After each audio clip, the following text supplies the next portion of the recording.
My son packed my bags while I was at church. When I came home, they were sitting by the front door.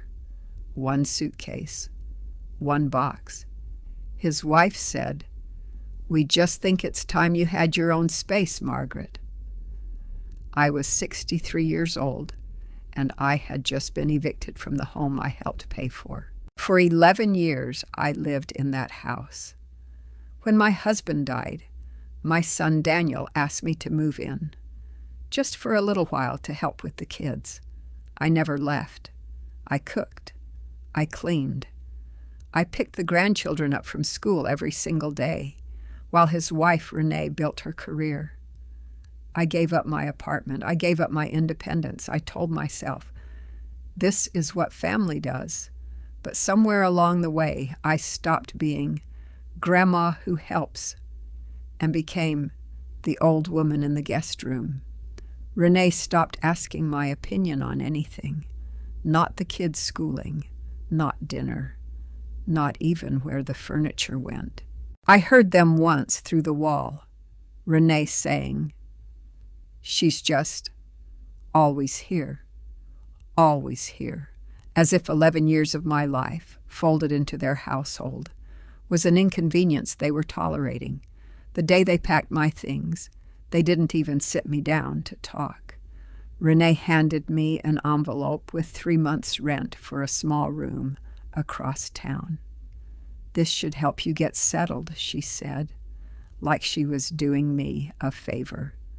I didn't cry in front of them. I picked up my box and I left. 3 weeks into that small rented room, thin walls, a single window, the kind of quiet that makes you feel like you don't exist. I got a phone call from a lawyer named Mr. Whitfield.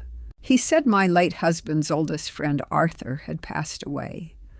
Arthur never married, never had children, and in his will, he'd left everything to me, his property, his savings, a small but steady income from 2 buildings downtown. "You were the only person who visited him every week for 15 years, the lawyer said. He never forgot that."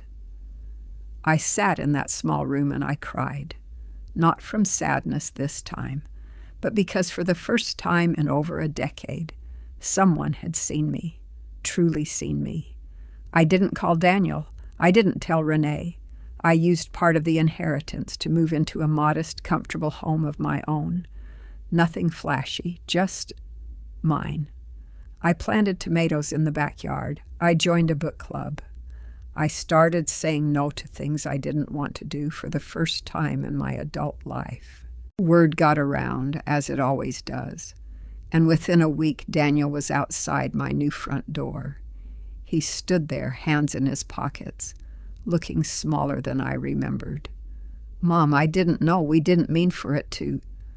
I let him talk. I didn't interrupt. When he finished, I said, "You didn't do this because I got money, Daniel. You're here because you finally noticed I was gone." He didn't have an answer for that. I invited him in for tea, not because I owed him comfort, but because I finally could offer it from a place of choice, not obligation. I see my grandchildren now, on my terms, in my home, on my schedule. Daniel calls every Sunday now, not because he needs something, but because I think he's afraid of losing me twice. I don't regret those 11 years. I loved my grandchildren fiercely, and I'd do it again. But I learned something I want every woman watching this to hear. Being needed is not the same as being valued. Don't wait for someone else to hand you your worth in an envelope.